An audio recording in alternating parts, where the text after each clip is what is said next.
Mère Anto, officielle. Mesdames et messieurs, au nom du peuple congolais, nous vous remercions pour votre présence en ce lieu symbolique du Presse Club, ici dans l'enceinte de l'Union européenne.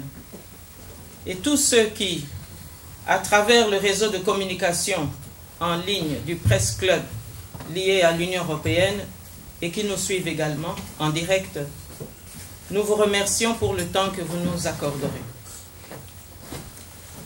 Le sommet Union européenne, Union africaine, qui se tiendra à Bruxelles le 17-18 février 2022, sous la présidence de M.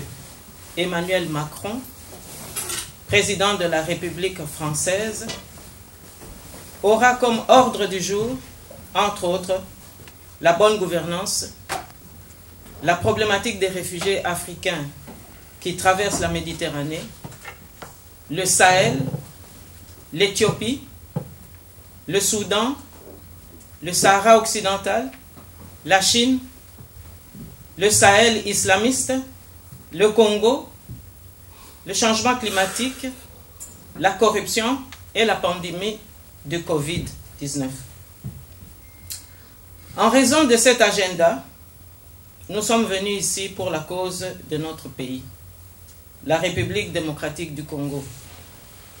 Nous sommes ici pour exposer notre point de vue, alerter l'opinion internationale sur ce qui se passe réellement depuis plus de 2 décennies. Mais nous sommes ici aussi pour interroger les autorités de l'Union européenne à propos de son silence sur certaines réalités. Nous, Congolais, avons décidé de rompre définitivement l'omerta. Quelle est cette Europe qui va discuter avec l'Afrique les 17 et 18 février prochains? De quelle Afrique parle-t-on? De quelle Union africaine s'agit-il? Les interlocuteurs de l'Afrique qui viendront à Bruxelles sont-ils réellement engagés dans la continuité de l'histoire de l'unité africaine? Viennent-ils pour défendre les intérêts de leurs peuples respectifs ou contre les intérêts de leur peuple? La RDC traverse une tragédie innommable, injuste, au vu et au su de tous les dirigeants du monde et de l'Europe, qui jusqu'à ce jour demeurent dans une indifférence. Par contre, l'Europe se préoccupe plus de la Chine qui vient chez nous, faire presque exactement ce que les Européens y ont fait durant des décennies. Mais l'Europe oublie de mettre à l'ordre du jour la Russie, qui a pris pied solidement, entre autres en République centrafricaine. Alors rappelons un petit peu quels sont les repères de l'Union africaine. Du 3 au 7 janvier, souvenons-nous, 1961, le roi Mohamed V du Maroc avait réuni à Casablanca les chefs d'État africains afin de débattre sur l'avenir du continent, avec en toile de fond la crise congolaise qui éclata au lendemain de l'indépendance. La charte qui en résulta inscrivit dans ses principes la sauvegarde des indépendances africaines, leur souveraineté et l'exigence de juguler les menaces de paix et de stabilité sur tout le continent, garantir la sécurité pour leur population. En mai 1963, les chefs d'État africains se réunirent à Addis Abeba pour asseoir les fondements de l'Organisation de l'Unité africaine OUA. Leurs engagements furent clairs: le maintien des frontières héritées de la colonisation, le soutien aux pays encore colonisés, la coopération et le strict respect de l'intégrité territoriale de chaque pays, la promotion de l'éducation, entre autres. M. Boutros Ghali, en 1992, alors secrétaire général de l'ONU, nous proposa un agenda pour la paix par un moyen efficace afin de surmonter les difficultés en prônant la diplomatie préventive, prévenir les conflits au lieu de les subir et devoir pratiquer la diplomatie curative souvent tardive. En septembre 1999, la déclaration de Sirte, créant l'Union africaine, réaffirmait tous les principes pour la sauvegarde de la stabilité du continent, défendus par les pères fondateurs de l'OUA, en soulignant la volonté politique pour plus d'autonomie par rapport aux anciens colonisateurs, le développement économique et l'éducation. En 2013, à l'occasion des 50 ans des indépendances et surtout de cette unité africaine, les chefs d'État africains ont mis en place l'agenda 2063 qui fixe les objectifs du continent pour le centenaire de l'Union. Une volonté politique définie en des termes sans équivoque intitulée « L'Afrique que nous voulons ». Une Afrique prospère pour le XXIe siècle, le développement durable, l'avancée technologique, la généralisation de l'éducation, la promotion des femmes à devenir de véritables agents pour le développement. En substance, il s'agit aussi d'un agenda qui repose sur le panafricanisme et la solidarité des peuples africains dans le respect mutuel tel que les précurseurs l'avaient conçu déjà en 1958 à Accra. Puis M. Thabo Mbeki, ancien président de la République sud-africaine, est venu nous sensibiliser sur la renaissance africaine, en misant sur la promotion de la jeunesse et le développement économique. Mais comment planifier une telle renaissance pour l'avenir de l'Afrique, avec certains chefs d'État qui retardent l'Afrique, particulièrement la RDC, cœur du continent? Certains parmi eux conçoivent le pouvoir non pas comme une revanche des péripéties de l'histoire, mais comme une vengeance contre les adversaires qu'il faut abattre. Les Congolais craignent que Bruxelles février 2022 soit égal à Berlin février 1885. Nous nous sentons en légitime défense. En effet, le passé nous enseigne qu'il y a un parallélisme avec la situation du Congo aujourd'hui, et voici notre explication. Souvenons-nous, il y a 20 ans, alors que M. Paul Kagame était encore vice-président du Rwanda, Pasteur Bizimungu, président en exercice du Rwanda à l'époque, avait déclaré qu'il faut une deuxième conférence de Berlin pour remettre en question les frontières entre le Congo et ses voisins, car le Rwanda doit prendre des territoires au Congo.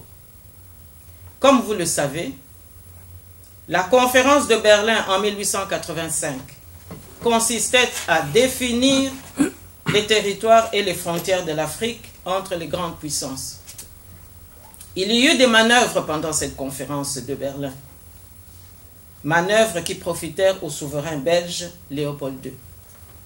Le délégué américain qui assistait à cette conférence de 1885 en fit mention dans son rapport final adressé au Sénat américain.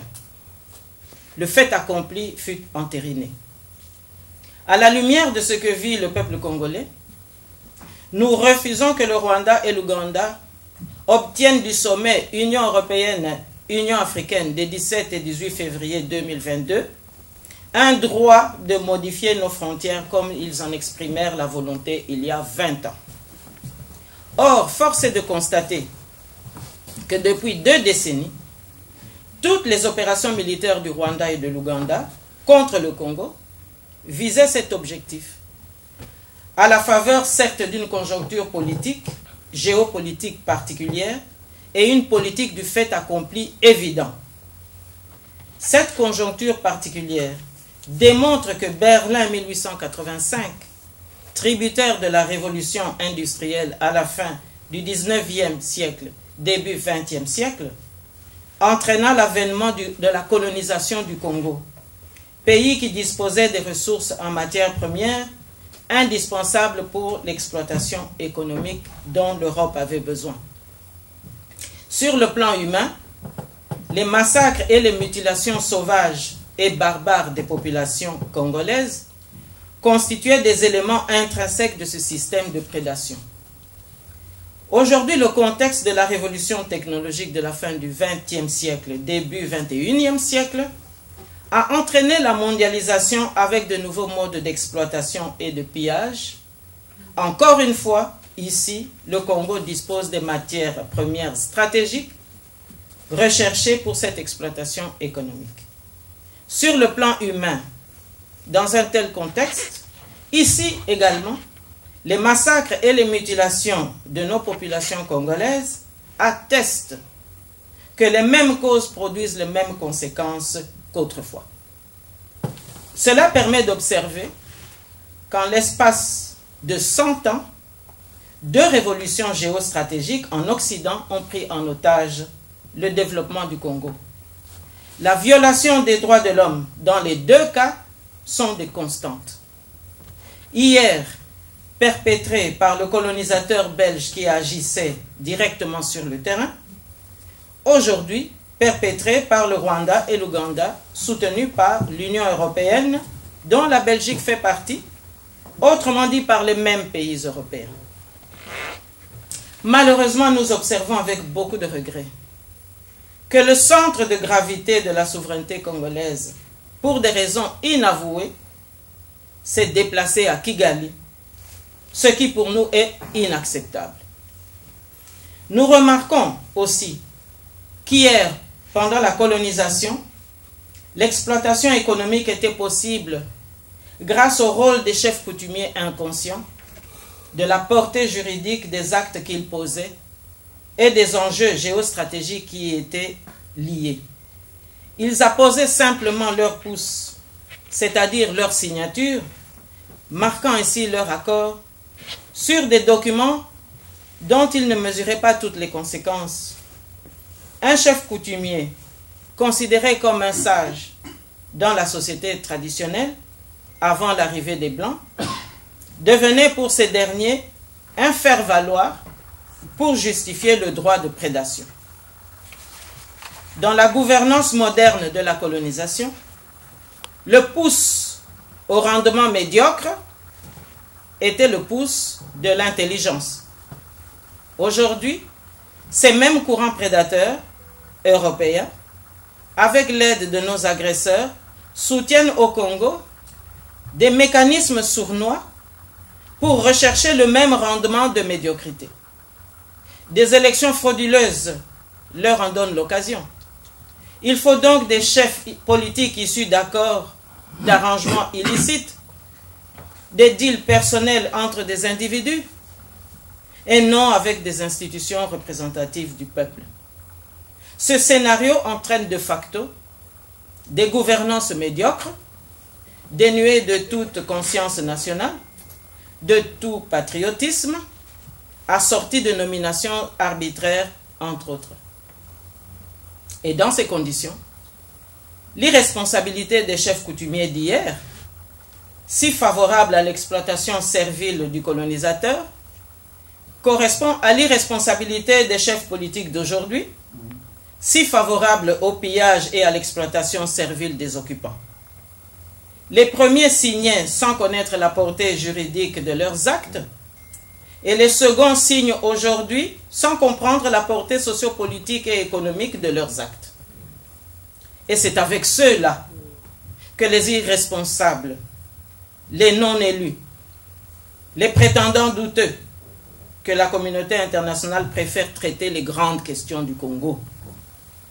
Et c'est cela le terreau fertile de la corruption. Il faut que cela cesse. Quels sont les enjeux pour nous, Congolais? Eh bien, le constat est très amer. Celui d'un pays agressé militairement, dont les frontières sont violées par les pays voisins, le Rwanda et l'Ouganda, avec comme premier objectif de venger le génocide de 1994 et comme deuxième objectif de déstabiliser la RDC en occupant nos territoires à partir de l'Est, d'y rester et de se servir. C'est ce que nous appelons l'occupation rwandaise et ougandaise. Hier, alliés de la RDC, sous la direction de M. Laurent Désiré Kabila, pour chasser le dictateur Mobutu, avec le soutien de la communauté internationale. Aujourd'hui, occupants de la RDC, avec le soutien de la même communauté internationale et donc de l'Union européenne. À ce sujet, une parenthèse s'impose. Lorsqu'en 1997, M. Laurent Désiré Kabila, président de la République, m'accorda l'entretien qui marquait mon entrée en fonction, en qualité de ministre résident, ambassadeur plénipotentiaire de la RDC au Benelux et à l'Union européenne, il tint ses propos, entre autres. Madame, vous allez à Bruxelles où vous devrez continuer à vous battre pour votre pays et le défendre comme vous l'avez toujours fait. Parce que la lutte continue. Nous n'avons pas encore gagné le combat. Là, j'ai senti la gravité de la mission qui me fut confiée. Il observa un moment de silence, puis il ajouta « Courage et bon travail ». Dès le début de cette occupation étrangère, la stratégie de nos agresseurs était très simple. Dépeupler l'Est de la RDC de toute sa population congolaise par tous les moyens internationaux pour déstabiliser politiquement, diplomatiquement, économiquement, sociologiquement, anthropologiquement la RDC afin de piller à ciel ouvert les matières premières du Congo, de les brader à tout venant au profit de certaines multinationales couvertes par la communauté internationale et donc l'Union européenne. Et pour y parvenir, ces pays agresseurs ont mis en place une politique insidieuse d'infiltration de toutes nos institutions, en détruisant nos infrastructures dans l'espoir de nous avoir à l'usure. Pour concrétiser ce projet diabolique, ces pays agresseurs commanditèrent continuellement des massacres des populations congolaises en provoquant des incursions armées, en perpétrant sauvagement des viols systématiques des femmes de tous âges, y compris des bébés, des fillettes, des vieilles grand-mères, en organisant des mouvements rebelles composés de milices droguées pour leur donner l'impulsion de mieux tuer les plus faibles, en éventrant des femmes enceintes avec leurs fœtus, en enterrant vivants des victimes impuissantes, en brûlant les villages pour mieux les vider, afin de les repeupler ensuite par des minorités venues des pays agresseurs, etc. Et pour accélérer cette cadence funeste, les méthodes d'empoisonnement se multiplient, de sorte que l'épuration silencieuse qui s'abat au sein de nos communautés congolaises frappe également aujourd'hui les cadres et personnalités importantes. La culture de la diversion par des pseudo-suicides sont des réalités qu'on ne pratiquait pas au Congo avant cette occupation rwando-ougandaise. Le monde entier le sait par la lucarne de la MONUSCO, présente sur le terrain depuis 20 ans au moins. Mais le monde entier se tait, alors que le rapport Mapping des Nations Unies dénonce clairement les responsabilités et les auteurs des massacres perpétrés par le Rwanda et l'Ouganda sur le sol congolais. Le Congo compte aujourd'hui au moins 10 millions de morts, mais ce chiffre représente à lui tout seul environ toute la population de la Belgique. Peut-on imaginer que la Belgique disparaisse au sein de l'Europe? Pourtant, ce rapport Mapping est frappé du sceau de l'omerta, que nous voulons rompre hic et nunc, ici et maintenant. Que fait concrètement l'Union européenne pour que ce rapport Mapping soit traité par un tribunal international pour les crimes commis en RDC? Que fait concrètement l'Union européenne pour mettre fin à la barbarie rwando-ougandaise et l'occupation militaire en RDC? Comment l'Union européenne pourra parler de la bonne gouvernance avec des usurpateurs qui trichent et qui manipulent l'opinion internationale par des mensonges érigés en raison d'État depuis plus de 20 ans et espérer apporter des solutions viables? Nous entendons beaucoup d'interlocuteurs européens exprimer des éloges sur le Rwanda, tels que « Ah, M. Kagame construit son pays. Oh, Kigali, ville magnifique. Mais avec quels moyens? Grâce à quel sous-sol ?» La réponse est claire. Et sans embâche, nous disons que c'est avec l'argent de la RDC. Comment l'Union européenne peut-elle parler de sécurité avec des États dictatoriaux qui prétendent résoudre leur propre sécurité en provoquant l'insécurité chez les voisins? Qui manipule qui? Qui se laisse manipuler? Comment peut-on résoudre la question des réfugiés qui traversent la Méditerranée lorsqu'on accorde au Rwanda et à l'Ouganda un blanc-seing pour qu'ils créent eux-mêmes de nouveaux réfugiés? Car, fort de l'appui de la communauté internationale, les agresseurs du Congo agissent ainsi pour dépeupler nos villages, je le répète, et les repeupler durablement, grâce aussi au trafic des passeports congolais délivrés à des sujets rwandais qui habitent en Occident, surtout aux États-Unis, en Grande-Bretagne, pays anglophone, Grande-Bretagne, pays au sein de l'Europe, néanmoins le Brexit. De quel partenariat parle-t-on lorsqu'on dénie la souveraineté du Grand Congo et que l'on se substitue aux Congolais, tout en forçant les acteurs politiques par des menaces afin qu'ils concluent des accords iniques? Combien de temps encore l'Union européenne fermera-t-elle les yeux, bouchera-t-elle les oreilles? Mesdames et messieurs, il y a trop d'injustice au Congo depuis plus de 20 ans. Un pays riche, mais où la population ne parvient même pas à vivre au-delà de $1 par jour. Et nous apprenons chaque jour qu'il y a des détournements de millions de dollars soustraits au trésor public. Une population démunie de tout, exposée à l'irresponsabilité des dirigeants, mendiant son pain, sans eau ni électricité, une jeunesse en guenilles, abandonnée à son triste sort, rampant dans des sempiternels circuits de corruption et de manipulation, souffrant dans des hôpitaux mouroirs où le malade est pris en otage par certains médecins qui ont renié le serment d'Hippocrate. Pendant ce temps, les nouveaux millionnaires peuvent se rendre allègrement en Europe pour se faire soigner. Les délégations étrangères vont et viennent, plaider pour la coopération bilatérale. Mais pour quel résultat? Un si grand pays, où le budget national de 11 milliards tel qu'annoncé n'a aucune signification. Une gouvernance qui navigue à vue.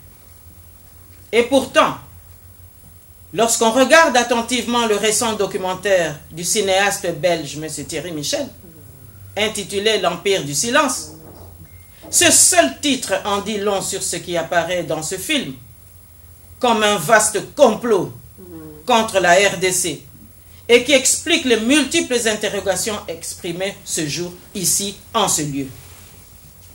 Ce cinéaste est pourtant européen. Les scènes filmées démontrent qu'il n'y a pas de différence entre les pratiques funestes du régime de M. Paul Kagame au Congo et le régime nazi du Führer Adolf Hitler pendant la Deuxième Guerre mondiale. Que dire de ce train qui roule à travers la brousse en se dirigeant vers les camps de la mort, avec à son bord des centaines et des centaines de corps de victimes congolaises, entassés comme du bétail, femmes, enfants, adultes, vieillards agonisants, que l'on jette ensuite au bout de la nuit dans des fosses communes. Si aujourd'hui, au XXIe siècle, les dirigeants de l'Union européenne, hommes et femmes distingués, députés et fonctionnaires, peuvent continuer à se taire sur ce qu'il se passe au Congo, Mais s'ils peuvent déployer sans gêne le tapis rouge devant M. Paul Kagame et Yoweri Museveni, leur serrer la main sans gêne, sourire appuyé, assorti d'accolades, adhérer à leurs mensonges, fermer les yeux sur ce train de la mort, alors nous, Congolais, ne devrons-nous pas conclure qu'Adolf Hitler ne fut qu'un précurseur et qu'en réalité, l'Europe d'aujourd'hui ne serait finalement que la résultante de la maturation d'une idéologie européenne endogène qui dormait depuis plus de 70 ans. Dans un tel contexte, à l'hôpital de Panzi, où le docteur gynécologue Denis Mukwege soigne courageusement les victimes, il a été fièrement baptisé par les Européens l'homme qui répare les femmes. Car ce sont surtout les femmes congolaises qui payent un lourd tribut de ce génocide. Mais cet homme qui répare, ce mécanicien talentueux, qui dans son garage de référence répare le corps des femmes mutilées, mais est lui-même devenu un stakhanoviste de la médecine. Autrement dit, plus le mécanicien répare, plus il sauve ce qui peut l'être. Mieux il répare, plus il soulage la conscience silencieuse des indifférents. Plus les indifférents sont soulagés, plus ces derniers multiplient les signes de reconnaissance envers le mécanicien. Et pourtant, ce mécanicien réclame qu'on l'installe à côté de son garage de référence, un tribunal international, pour juger les responsables et les complices des commanditaires du génocide contre le peuple congolais. Commanditaires qui se terrent dans l'empire du silence. Alors, nous interpellons les femmes députées européennes. Mesdames, quittez le palais du Luxembourg. Allez voir sur place en RDC les crimes commis par le Rwanda et l'Ouganda. Et dites-nous ensuite si vous pouvez encore cautionner que l'on organise des élections sous l'occupation des meurtriers du peuple congolais. Allez voir les fosses communes, où en son temps, Madame Emma Bonino, ancienne commissaire européenne chargée de l'action humanitaire, versa des larmes maternelles en constatant les dégâts causés par la cruauté des rebelles venus du Rwanda et de l'Ouganda. Et vous nous direz, si vos dirigeants vous ont dit toute la vérité, ou bien s'ils vous ont menti, ce que nous croyons. Devant ce tableau sombre, et pour des raisons objectives, nous restons inquiets quant aux intentions cachées du sommet du 18 février 2022 à Bruxelles en ce qui concerne la RDC. La question que tout Congolais se pose est celle-ci. Qui sera le véritable interlocuteur congolais pendant ce sommet? Nous refusons que M. Kagame vienne à Bruxelles parler au nom de notre peuple. Nous refusons d'entériner l'occupation rwandaise et ougandaise tout simplement. Plus de 500 officiers rwandais dirigent notre armée nationale. De quel droit? Est-ce normal? Comment, bon an, mal an, les Européens peuvent-ils se rendre au Congo, exiger le brassage des criminels rebelles avec des officiers de l'armée nationale congolaise? Et pourtant, on se rend bien compte que ce sont toujours les militaires congolais qui sont souvent envoyés au front, où ils sont assassinés. Alors, puisqu'il faut quand même penser aux solutions d'une paix durable, nous demandons à l'Union européenne de donner une position claire, sans ambiguïté, par rapport à l'occupation rwandaise et ougandaise, pour mettre fin à l'occupation des troupes étrangères en RDC. Particulièrement la Belgique, ancien colonisateur, qui s'est éloigné des promesses du roi Baudouin, qui dans son discours du 30 juin 1960, prit l'engagement solennel en déclarant publiquement que la Belgique accompagnera les aspirations du peuple congolais, de toutes les populations congolaises en toute amitié dans son développement et en respectant sa souveraineté nouvellement acquise. Et le peuple congolais voudrait savoir aujourd'hui de quel côté se trouve la Belgique. Mesdames et messieurs, le génocide de Congolais est une réalité, n'en doutez pas. L'occupation rwando-ougandaise n'est pas une chimère, mais une constante. Permettez-moi de vous dire de manière claire, sans ambiguïté, que si contre la volonté du peuple congolais, l'Union européenne se hasarde à modifier nos frontières, alors toutes les frontières de l'Afrique devront être touchées également, du nord au sud et d'est à l'ouest. Nous n'accepterons jamais qu'un seul centimètre de nos territoires soit cédé à nos agresseurs. Nos parents sont morts pour cela. Nos dirigeants se sont sacrifiés pour cela. Nous n'accepterons pas cette injustice. Pas plus que nous n'accepterons qu'un seul centimètre de nos terres soit concédé. Pour que toutes les victimes congolaises qui sont tombées ne soient pas mortes pour rien. C'est la terre sacrée de nos ancêtres, c'est notre héritage, c'est notre patrimoine. Depuis plus de 20 ans, tout est permis aux agresseurs du Congo, notamment le Rwanda de M. Kagame, pour qui le pouvoir a toujours été conçu, mais comme une occasion de vengeance contre ceux qui avaient laissé les Hutus perpétrer le génocide des Tutsis rwandais en 1994, c'est-à-dire la France de l'opération turquoise. Le peuple congolais, qui à la demande de la France justement, avait accepté qu'un couloir humanitaire soit établi à la frontière pour sauver les populations rwandaises Hutus en fuite. Donc tous n'étaient pas des génocidaires. On paye aujourd'hui le prix de cette hospitalité. Or, la France s'en est sortie. Elle dialogue ouvertement avec M. Kagame, jusqu'au point de lui céder la francophonie, alors que M. Kagame s'était clairement identifié comme anglophone. Mais c'est la RDC qui est le plus grand pays francophone.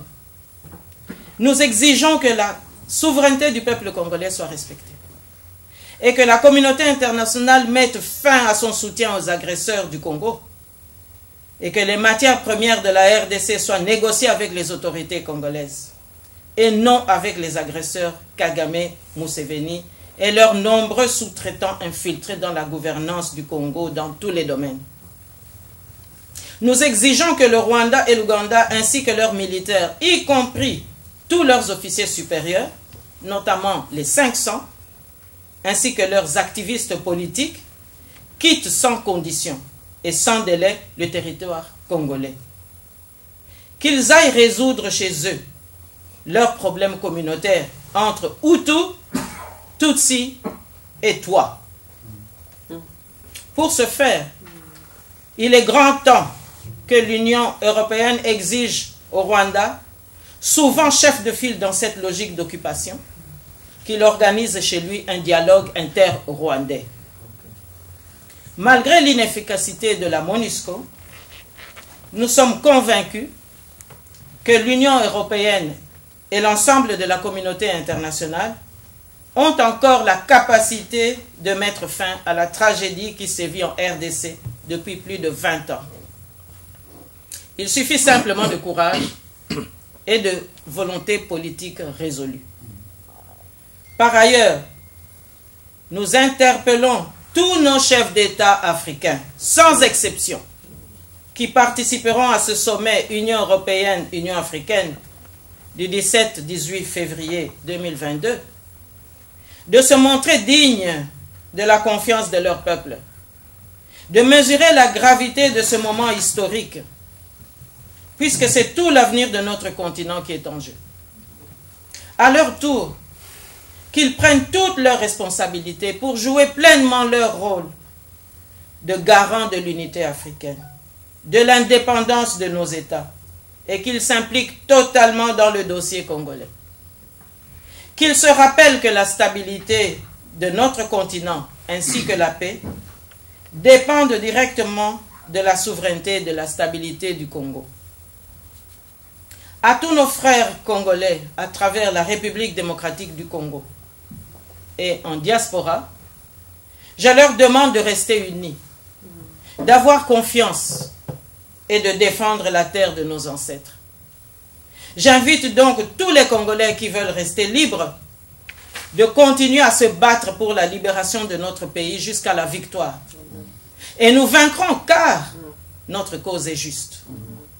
Enfin, à tous les peuples frères africains, je leur demande d'être solidaires et de sauvegarder la cohésion de notre continent.